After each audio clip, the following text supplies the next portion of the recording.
Daily is daily Vikings entertainment. We just want the Vikings to win a Super Bowl before we die. I will ride with this group. Seriously, man. Please. And away we go. Wow, look at this guy. Thor Nystrom from Matthew Berry's FantasyLife.com.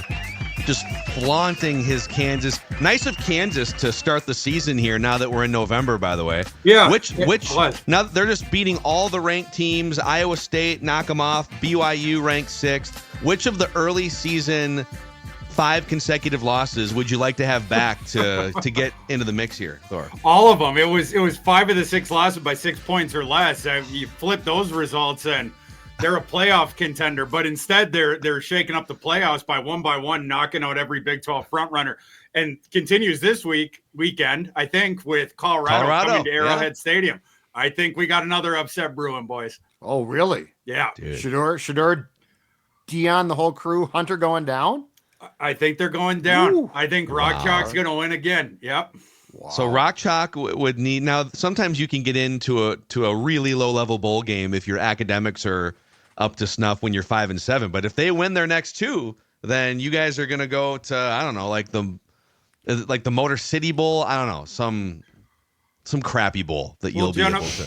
Gentlemen, I got into Kansas, so you know the academics aren't good enough to qualify for something like that. So you got to get 2. We're going to need to win the last 2. It's a great campus, though, man. It's a gorgeous campus. Great campus. Up there on the hill, it's great. Yep. So congrats to Thor's Kansas Jayhawks. Okay, we're going to do a little Brian Flores appreciation discussion here and go down whatever other paths we go down here on Thorsday. But 2 quick things. One, thank you guys. So far this week, you've helped us raise thousands of dollars to help rescue dogs and animals in need. So it's Give to the Max week, and all week long on the Score North family of podcasts, we are throwing our support behind The Bond Between, which is formerly Secondhand Hounds, and they have rescued over 30,000 dogs and cats over the last 15 years, thanks largely to your support and donations. So let's continue to help rescue animals in need. Go to scorenorth.com/donate, whether it's $5, $50, $500, whatever you feel like donating, scorenorth.com/donate. And then, hey, those 32-ounce Justin Jefferson souvenir Pepsi cups have been very popular this season. So get yours while they last inside local Hy-Vee Fast and Fresh locations. There's a QR code on the side of the cup where you can enter to win Victor's Ride, a Vikings-themed Polaris ATV. Pepsi's also giving away a solo pizza stove, Vikings autographed merchandise, and more. So go get your Pepsi Justin Jefferson 32-ounce souvenir cups inside Hy-Vee Fast and Fresh locations, and continue to send pictures of those cups to me on Twitter/X @PhilMackey. Yeah, look at these things. It's going to be sitting in the collection here for I like the snarl. years to come. Yeah, it's the Jefferson snarl. No, Very good. We should get Judd a grill, and some bling. For sure. I thought Kirk was going to, right? Like, Kirk didn't we did. talk about Kirk this? didn't he did get the bling or the grill for a while, didn't he? Oh, he did get the grill? I thought that he was a didn't thing. get the grill. I thought he had the threatened grill to, for but like a didn't get photo it. shoot at one point, or was that maybe in Atlanta that he? Yeah, I think he did. No, Find it. we'll have Declan look that up for us. I'll look during that the up show for you. here. Yeah, absolutely. So, okay, Thor, we do on Tuesdays a State of the Offense episode, and we probably don't give enough love weekly to what's happening on defense right now. If you go up and down some of the key categories, and this was one of the worst defenses in the NFL 2 years ago. They fire Ed Donatel. Brian Flores instantly brings it into above league average range last year, and they've taken another huge leap forward here. Scoring defense, 4th. Yards per play, 6th. Passer rating against, 5th. Rush yards per game allowed, number 1 in the NFL. Expected points added, so analytically, number 1 in the NFL. Pressure rate, number 1. Turnover rate, number 1. Third down, 7th. Red zone's the only shaky one. They're like 21st in red zone defense.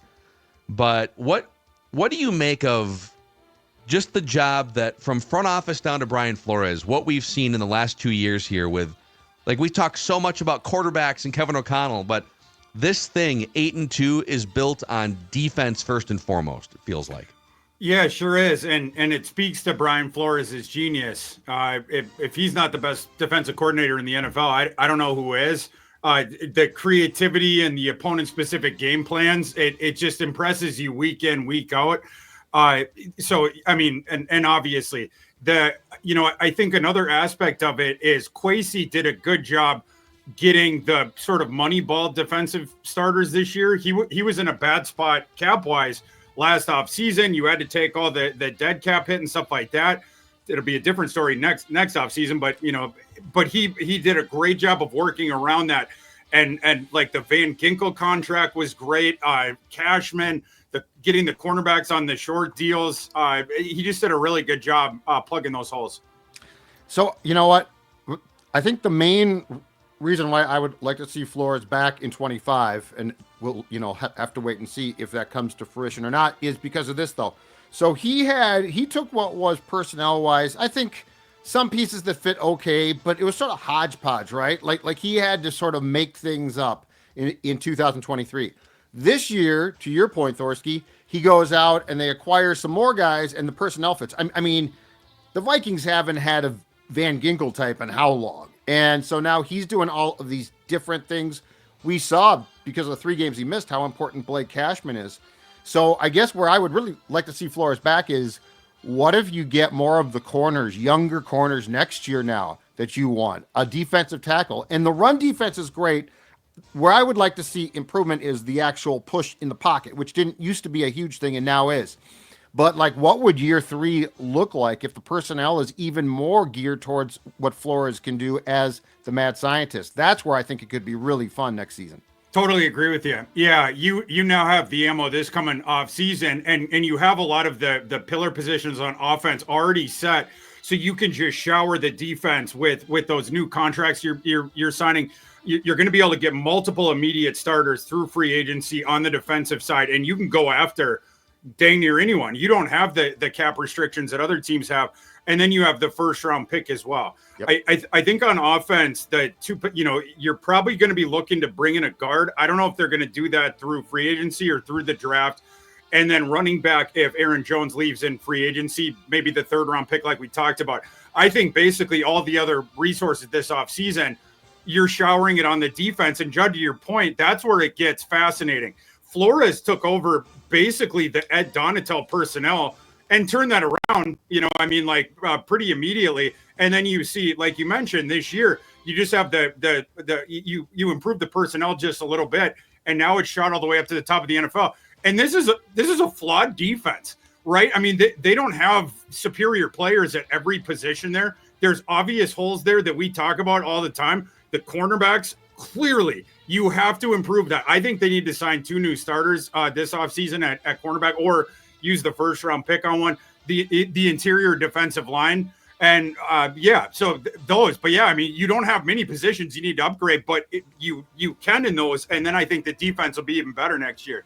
Mm-hmm. Something else we probably take for granted here, in part because the mission statement of this show is shining a light on the biggest shortcoming, which is they've never won a Super Bowl. And so there's this gap that they're trying to close to hit this franchise goal. But what the Vikings are great at is being competitive on a regular basis, incredible facilities, ownership that is highly regarded around the league. That player survey came out from the NFLPA a year ago, and the Vikings were straight A's or A pluses across the board. Ownership, coaching staff, facilities, food, the way that players are treated, coaches are treated, all these things, right? When a Brian Flores becomes available because a dumpster fire franchise fires him in spectacular fashion, he doesn't just go take any job, right? Like, he decided, all right, I'm in my early 40s.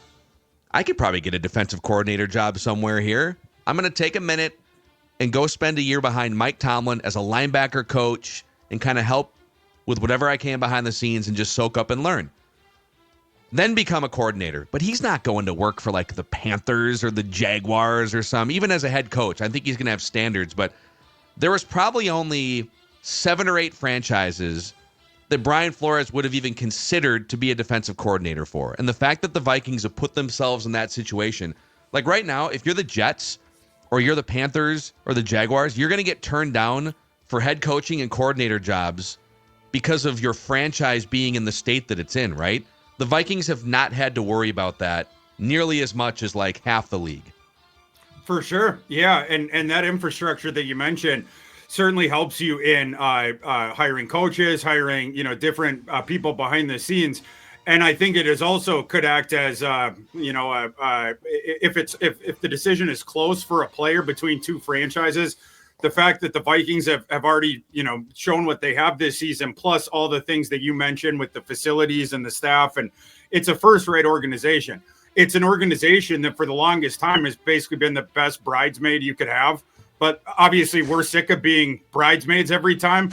I think in the future, though, the way that this thing is set up, you got a shot to throw yourself a wedding, though, potentially. And the stability, like now, compared to when I started to cover this team in 2005 with Tice, Winter Park, they used to, when guys would come in on free agent visits, they would take them out to restaurants first, get them drunk, and then take them in to see Winter Park because it was so embarrassingly bad. Like, if you look at the stability now, if you look at O'Connell, who is, incredibly positive and stable. Thor, I have a question for you about roster construction to go back to guard, okay? It's very, very clear that the Vikings have, at some point in time, and this might be a Kwesi thing, I don't know exactly where. My guess is it starts on his desk. It's very clear interior offensive line in his regime so far, they have moneyballed that position as much as possible.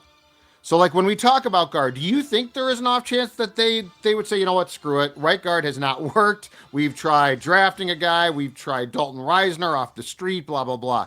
Do you think that they would forego that philosophy, or to sort of what you're talking about, do you think that they wouldn't because they're very intent on where they're going to target positions and free agents, for instance, and guard is not seen by some as being a premium one, although that has changed a bit? Yeah, I don't know if they're going to delineate huge resources into that because of the analytical element that you mentioned, but I think there's a real shot that one of those contracts that they're handing out for an immediate starter, it comes at the guard position.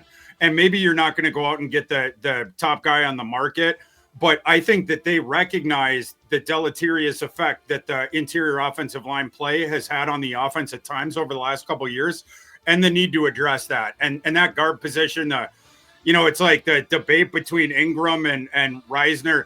It doesn't really, like, neither of those guys are going to be starting there next year. It is clear it is crying out for a new starter at that position.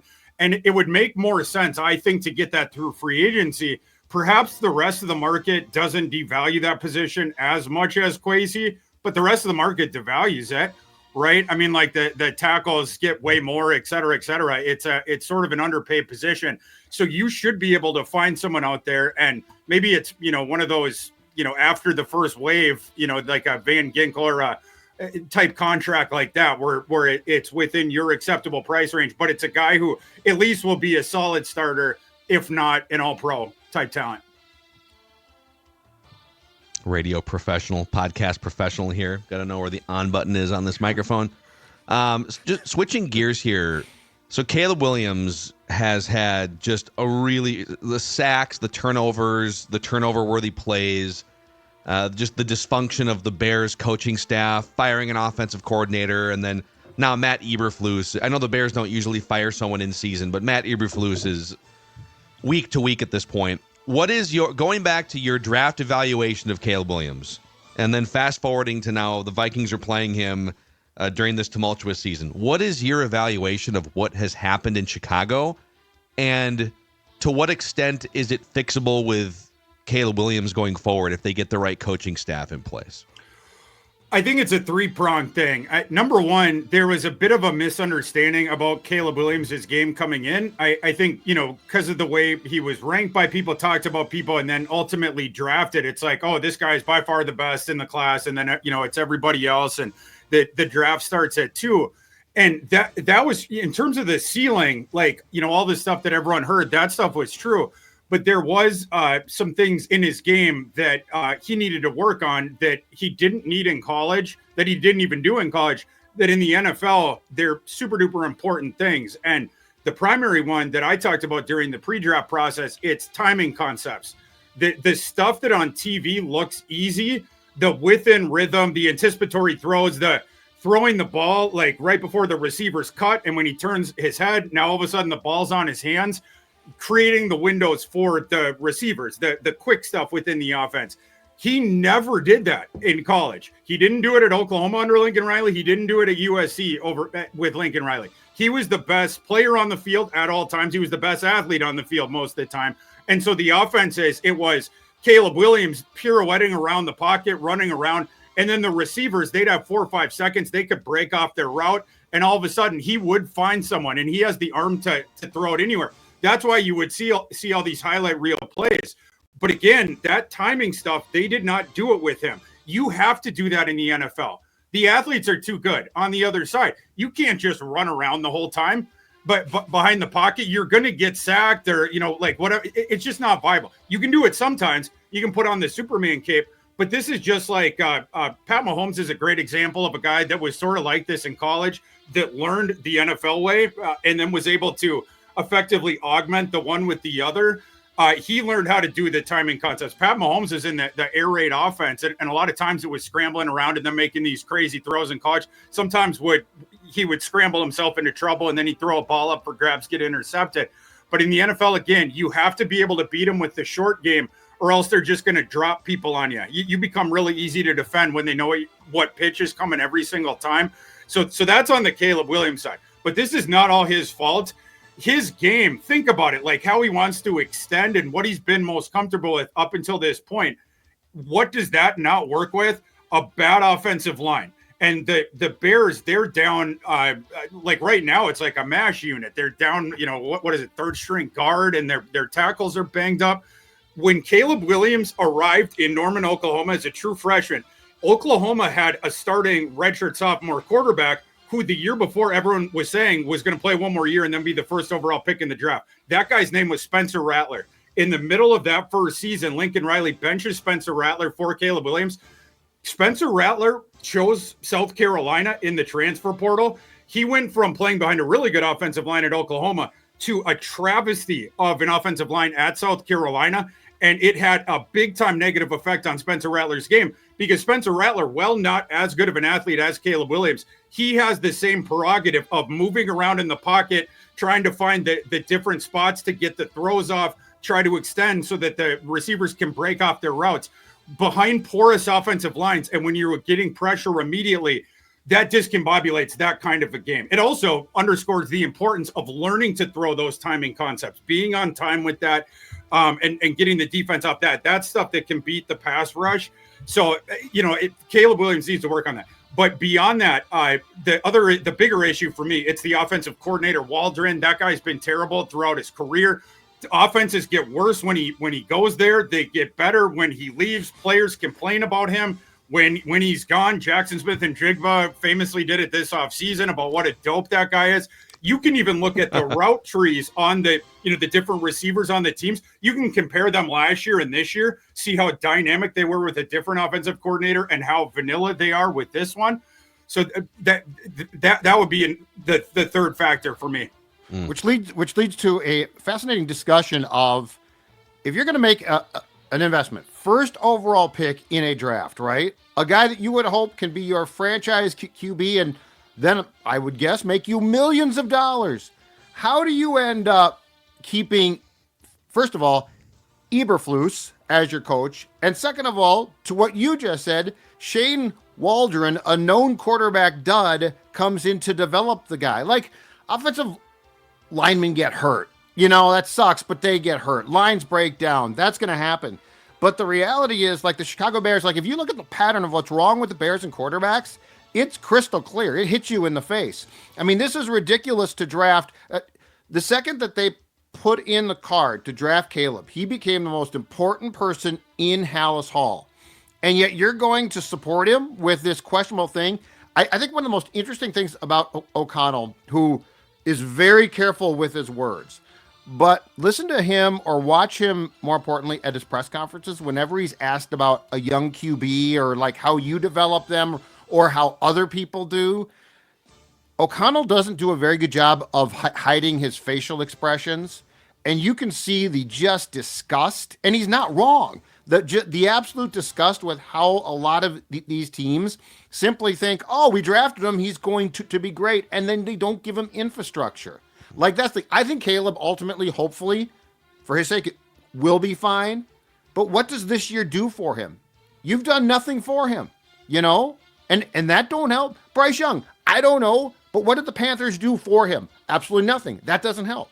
I just think it's such an interesting discussion, and it's frontal to us, and we don't work for teams. How can it not be obvious to teams? We got to button this up, tighten it up. Yes, in the words of Aaron Boone. Off of all of that, you wonder, because a lot of Bears fans with a different regime, but some of the same problems, because they've done this all the time where they let a lame duck coach stick around for one more year when they draft the quarterback of the future. This is the third time in a row they've done this. And the first time they did it was with Mitch Trubisky. And I think John Fox might have been, I had to go look at the timing, but I think it was like they brought in Trubisky under Fox maybe, and then they fired him. They brought in Nagy. But Bears fans look back and say, man, we took Mitch Trubisky instead of Patrick Mahomes. And then there might be some fans sitting there thinking this year, boy, we could have had Jaden Daniels, and instead we have Caleb Williams.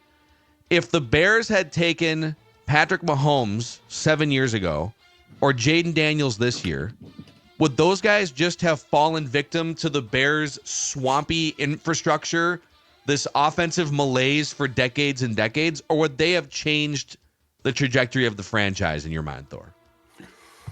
It's hard to say. Certainly Mahomes wouldn't have had the career that he did, but the coaching staff that he would have had, obviously not as good, and it appears that they wouldn't have been as patient with him. The Bears like to throw those quarterbacks into the fire right away, which, I don't know about that.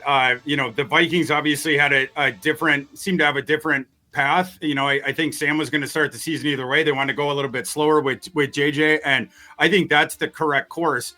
In these situations, you have a higher hit rate if you're at least initially, and not try to have the guy be a victim of the expectations that you've heaped upon him by throwing him out there as the savior. But yeah, your point about the coaching staff there with the Bears is really well taken. The thing that I thought they should have done this offseason, yes, like I'm talking the past offseason, fire Eberflus, and what they should have done is gone hard after Jim Harbaugh. This is out there. I put that out there at the time. Harbaugh would have, in my opinion, gone there if the salaries were analogous. He has been the Midwest guy and all this. Did he play for the Bears at one point? Yeah. So under Mike Ditka. Mm-hmm. Mike Ditka. There you go. Yeah. So it was before my time, but yeah, I just think that would have been an obvious one. And what would have been fascinating is if that had happened, I guarantee you they would have traded down probably to the second spot because Harbaugh would have wanted McCarthy. The Commanders sitting at the second spot, their offensive coordinator, Cliff Kingsbury, was the offensive coordinator for Caleb at USC. So I think they would have switched up. Then would the Bears have traded down again? How much would they have played Russian roulette with Harbaugh potentially missing McCarthy? Would have been fascinating, but it would have changed the entire dynamics at the top of that draft, and all the quarterbacks, the destinations would have gotten jumbled. Yeah, and the thing is, no matter what quarterback the Bears had taken, Harbaugh would have done a better job with that person. Like that's the thing. Sure. That's the starting point. And I think the one thing that we're seeing too, to go to Kingsbury, who's done a great job as the OC with the Commanders, is this. I don't know that Kingsbury is a head coach, but I think he's a really good offensive mind. I think he's a really good OC. I don't know that he necessarily has shown that he has the chops to lead an entire team, but everybody fits their compartment, right?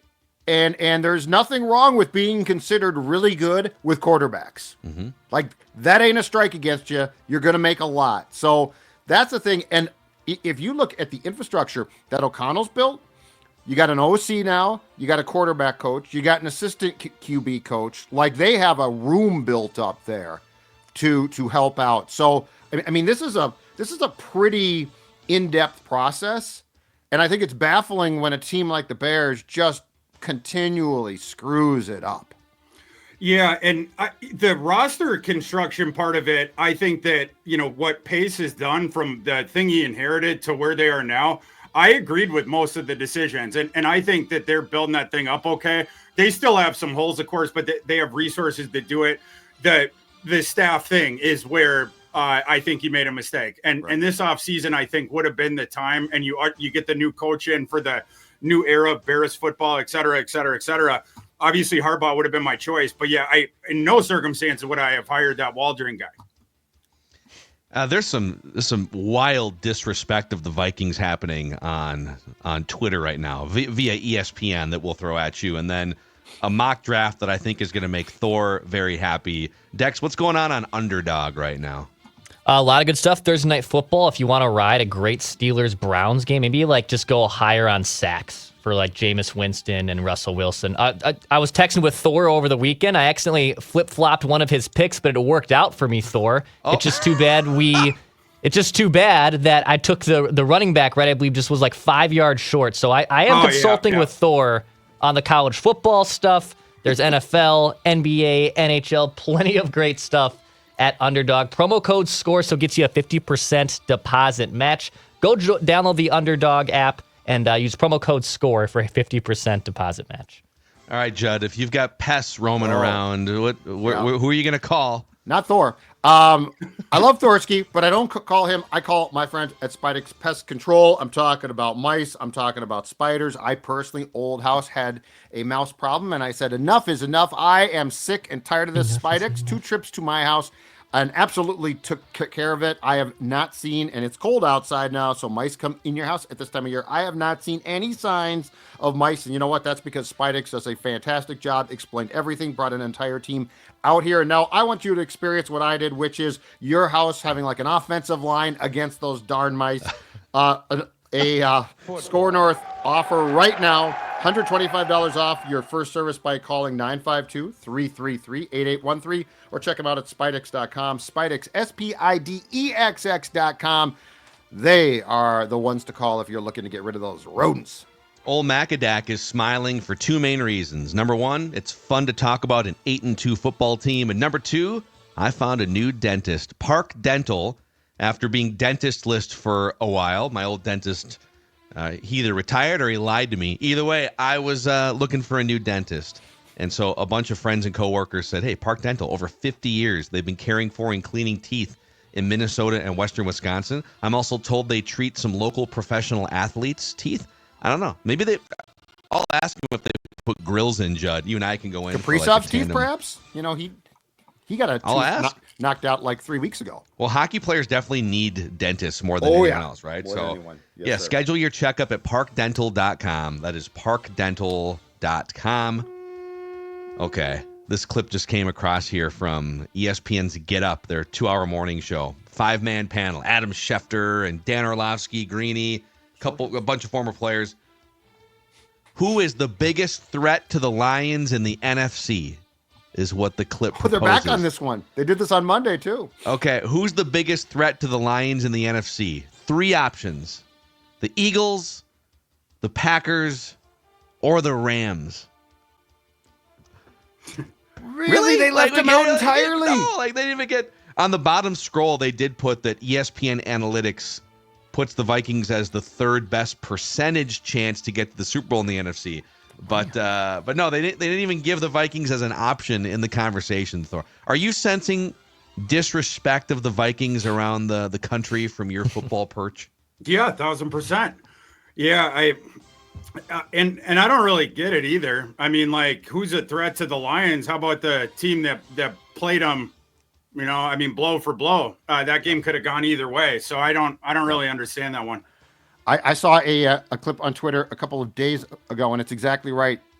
And I had forgotten about this. In that Vikings-Lions game, Vikings lead, that pass pattern that Addison sort of cut in front of Jefferson, and it goes incomplete. They complete that, the Vikings win. Game over. Yeah. So, you're exactly right. And yes, I'm ordinarily not oh man, disrespect guy, but in this case, what is going on here? And I know Darnold is not believed in and things, but as far as I know right now, the Rams aren't a playoff team. The Packers are good. I respect them. I would put them in that list. I mean, I think that list has to be Minnesota, Philadelphia, Green Bay, right? Yeah. At the very least, that's fair. For sure. Yeah, that's fair. I mean, like if that first down had happened that you're talking about, the Vikings would be the 1 seed right now. So I mean, that's what it should be. But I mean, those talking head shows, I suppose we're on one right now, so we can't criticize it too much. But talking head shows are a joke. Yeah, Yes. but like the national The rest of them, ones, just say the rest of them are. the rest of them, yeah, those national ones, they got to fill time, and there's been some Vikings disrespect. Yeah. Okay, I think we should get into this here with Thor. I want a mock. This is right up his alley. In fact, I think Thor would have been doing this mock draft like 3 years ago on NBCSports.com. Perhaps this might have been. Oh, yeah. This is like the replacement of the replacement of. Not that you can fill those shoes, but this is from Connor Rogers, NBCSports.com. Friend of mine. Okay. So Connor it's his 1.0 mock draft, and he's got Travis Hunter going number 1 to the Jaguars. Okay. He has, let's just kind of scroll through here. The Browns taking Cam Ward at 3, and Shedeur Sanders and the Sanders family manipulating his way to the Raiders at 4, perhaps. And then the Giants going cornerback, Will Johnson, Michigan. Just trying to find some other quarterbacks here as we scroll down. The Gophers offensive lineman to the Bears at 14. That's nice. Oh yeah. Yeah, try and pronounce his name. Irsay? Yeah, Irsay, right? Isn't that his last name? Yeah, No. well, yeah. He's a I might big be guy. He's gonna mispronouncing it wrong, but yeah, that kid's a No, stud. I meant his first name though. Jalen Milroe, quarterback, Alabama to the Rams. And then let's just get to the Vikings here. With the 28th pick in the 2024 NFL Draft, NBCSports.com has the Vikings selecting out of Boise State running back Ashton Jeanty. Wow. Oh, whoa. Wow. Drop. You ain't gonna drop that far, will he? So I don't. So what pick did they have us at? 28. 28. Okay. I mean, I don't see that. I'll say that. I think the better odds are that he goes like in the 8 to 13 kind of a range. Having Bijan Robinson be sort of the most recent and analogous thing for this. The one thing I'll say though, where it could open up a potential scenario is two different things. Number one, and we talked about this on a recent episode, that this running back class is so stacked. And so when you don't make decisions in a vacuum in the draft, you're trying to flesh out a class and address various needs. You're in the first round. It's like we badly need an immediate starting running back, but we also need position X, and there's going to be a huge drop off at that position by the time we come up in the second round. Whereas we know we're going to get a stud running back in the second round as well. It won't be Ashton Jeanty, and then it's like, you take this path, choose your own adventure. This would be the two guys we get at those positions. This would be the two. He could lose Jeanty potentially just because of how stacked that running back class is behind him. He could lose a couple decisions based on that. I don't think that would skip him down to 28. But it is a possibility. And then the other one is Boise State has given him a metric ton of usage. He gets the ball so often. They just give the ball. Now the NFL going more to analytics. But I mean, this has been happening for a while. One of the reasons that Derrick Henry fell into the second round, the whole argument was, look at the workload that he had at Alabama. And our data shows us that there's going to be an elevated injury risk handling that kind of, continuing to handle that kind of volume in the NFL. So I think the usage as well is something that he could get slightly dinged on. But as far as a prospect, he's pretty dang close to unimpeachable. And if he fell down to the Vikings if they're picking in the mid to late 20s, that would be an auto turn in. Like, I want to delineate that pick to defense, like I've talked about, but like Jeanty is such a good player. And if Aaron Jones is left at that point, I think you would have to pull the trigger. What doesn't he do well? Jeanty. He does it all. The thing we haven't seen quite as much is the pass blocking, just because he's so good as a receiver deployed out of that. But the receiving, he is tremendous. He hasn't done it as much this year because for whatever reason, the change in coaching staffs, they're giving him the ball as the runner more. So it's about the same amount of touches, but But in last year, he was used as a receiver a whole heck of a lot, and he's really good. I mean, he's got long arms. He's got good hands. He knows how to run a route. It's not just the simple dump off stuff. You can send him down the field. Wow. So he's really good at that. And then as a runner, there's like, I think he's better than Bijan because he's more slippery. He has more power. The athleticism, it'll be interesting to see in the comparison to that. But yeah, just a multifaceted guy who's going to help both your passing game and then obviously the efficiency of the run game, chipping away at the sticks. And he regularly puts up explosive runs because in college they can't tackle him. In the NFL, they'll have a better chance, but the guy's got incredible contact balance. Like you'll see guys just slide off of him because he's just so fortified. He's got the natural power and then that base, and they'll hit him like a golf cart hitting a light pole. Yeah. What a great comp. Bam. That and contact balance is we're going to give you the football sounder for that too, dude. That's great. You know, I think we rightfully so made a big deal after last year of the Vikings offense being dead last in rushing touchdowns last year. They only had 7 rushing touchdowns the entire year. And if I remember right, Aaron Jones had one like right away in week 1 in the red zone. And but the reality is the Vikings only have 5 rushing touchdowns this year, which is 30th. There's only 2 teams with fewer rushing touchdowns. And it just feels like the passing game has to carry a lot of work in the red zone for this team to score a touchdown, Thor. They're not great. Aaron Jones has not, we begged on Alexander Mattison for having like negative yardage inside the 5. Well, Aaron Jones is pretty similar. Yeah. He's been better overall, especially between the 20s. But, man, you watch, like, the Lions, for instance, this last week as they put up 52 points on the Jaguars. And they get into the deep red inside the 10-yard line. And there was a play, I don't know if you guys saw it, but Jahmyr Gibbs takes a handoff. And the Lions offense was sort of out-leveraged to the left side as you're looking from a quarterback perspective. Like, to the point where you probably should have just, like, checked out of the play. So they hand off to Jahmyr Gibbs left, and they're out leveraged. There's like 3 defenders on the outside to corral him. And he just out sprints them to the pylon. And these guys are all like tripping over themselves to catch up to him on the outside.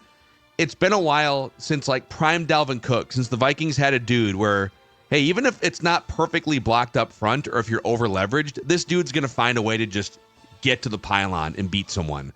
That's why Ashton Jeanty is so... I mean, there's definitely trenches things that they need help with, but the Lions have so many easy red zone touchdowns because of their running backs and offensive line, but their running backs, Thor.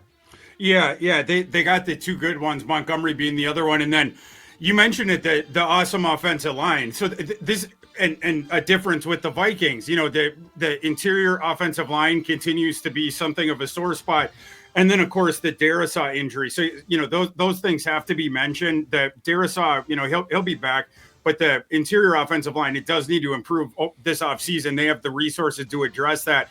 And then, figuring out the running back thing. But I think those 2 things in conjunction, you could do that.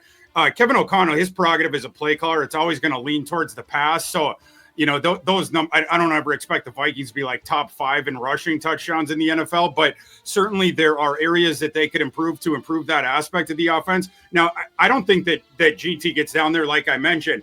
And especially with the prerogative of the front office and the way that they think about things. I've mentioned that 3rd round comp pick is where I think the running back could come there.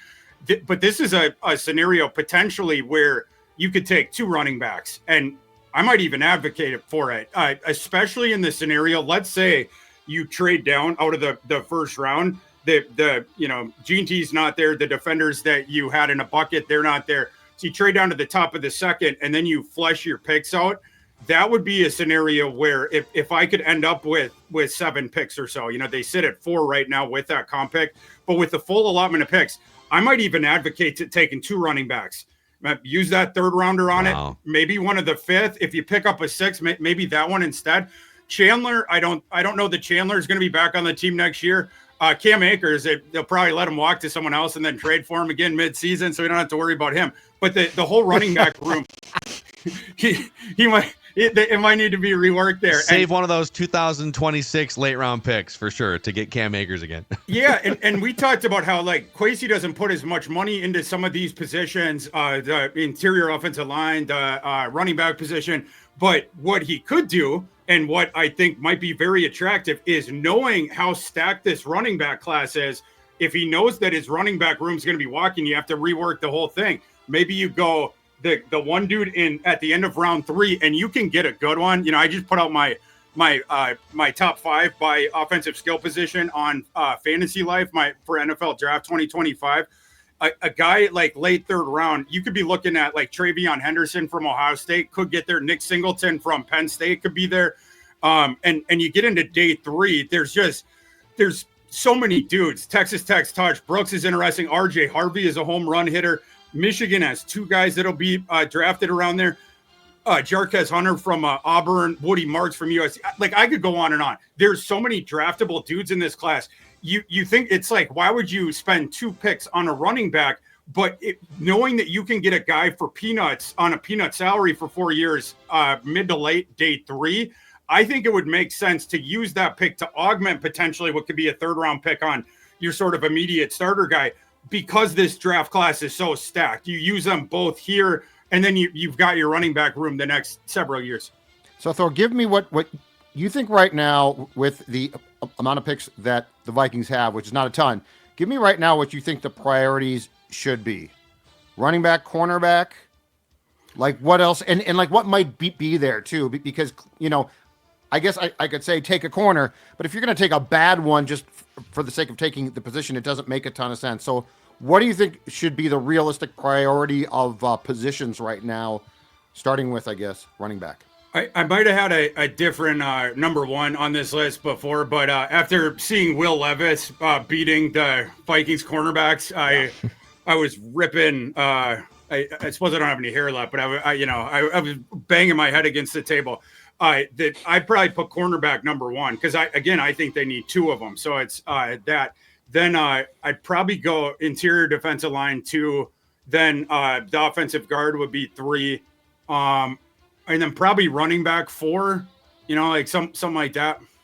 Yeah, but if a stud is there, then obviously you move up the priority board if Ashton Jeanty is sitting there. So yeah, you got your buckets of positions you need, and if something unexpected happens at one of those positions, and you have access to a guy that you didn't think that you would, you have to change your plan on the fly. And I think that they would be happy to do that. Yeah.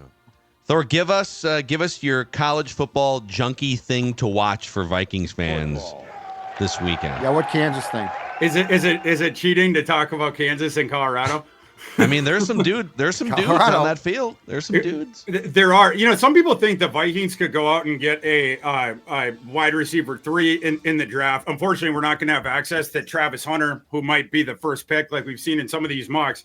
One thing that was interesting, this is both a college football junkie thing and I guess an NFL draft junkie thing, some people out there might have missed. This week, the Shrine game, the Senior Bowl is traditionally the number 1 postseason all-star game that these prospects go to, where Shrine has been number 2. The Shrine game got Shadir Sanders, which was crazy.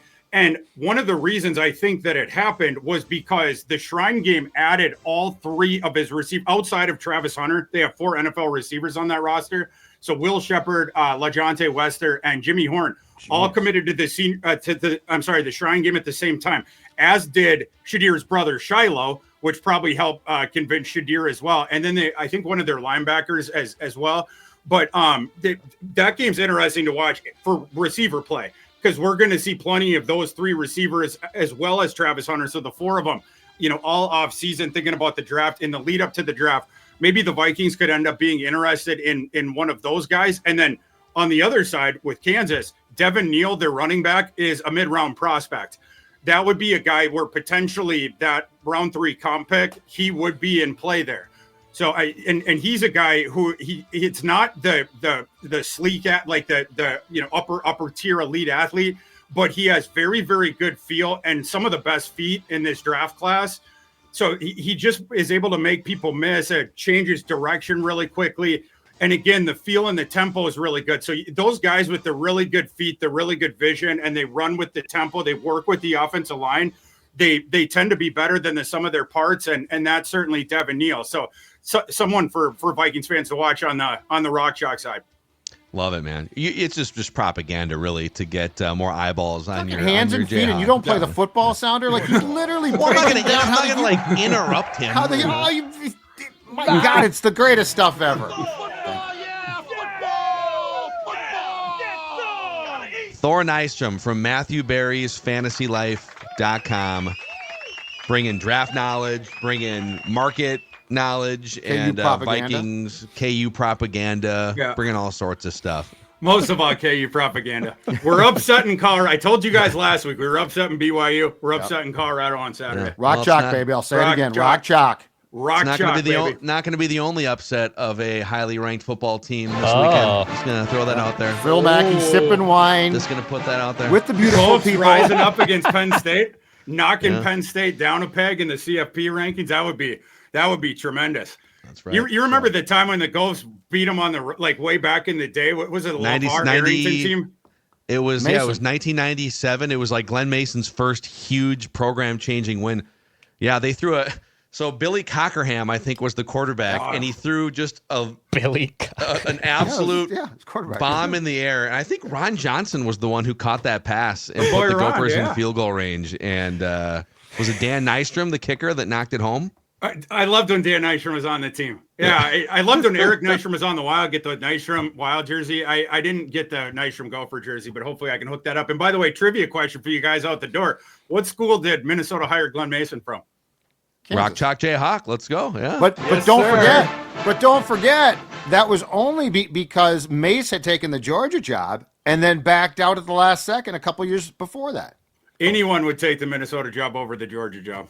Yeah, well, in that era, I guess maybe it was a little tougher. Georgia job was just fine back then. Let me tell you that right now. Yeah. Glenn Mason beat Alabama in a bowl game. Okay, not many coaches. David Shula, right? Was coaching. Yeah, definitely wasn't Nick Saban. Yeah. He was super underrated. And speaking of former Gopher coach, I don't know if you guys saw this when Charlotte fired Biff Poggi, their head coach, a couple days ago. They named Coach Brew, our boy Tim Brewster, the interim head coach. You know what? We're going to win the Big Ten. We're bringing Gopher Nation to Pasadena. What's funny, Thor, is before we go, there was a certain member of this show who might have been in the Metrodome as a student back in the day, taking part in the Fire Mason chants. Yeah, and I consider him a friend, and it wasn't Declan. I love him. Well, Bring on Brew. That's what Phil said. Bring on Brew. If I would have known, if my naive 20-year-old self would have known what was on the horizon, I would have not. You probably did the T-shirt too. Phil thought he was going to Pasadena with Coach Brew. No. Well, maybe we can vacation there sometime with Coach Brew. I don't know. So, all right, Thor Nystrom from FantasyLife.com. Happy Thorsday. We'll see you guys tomorrow for a Feedback Friday here on Purple Daily. We just want the Vikings to win a Super Bowl before we die.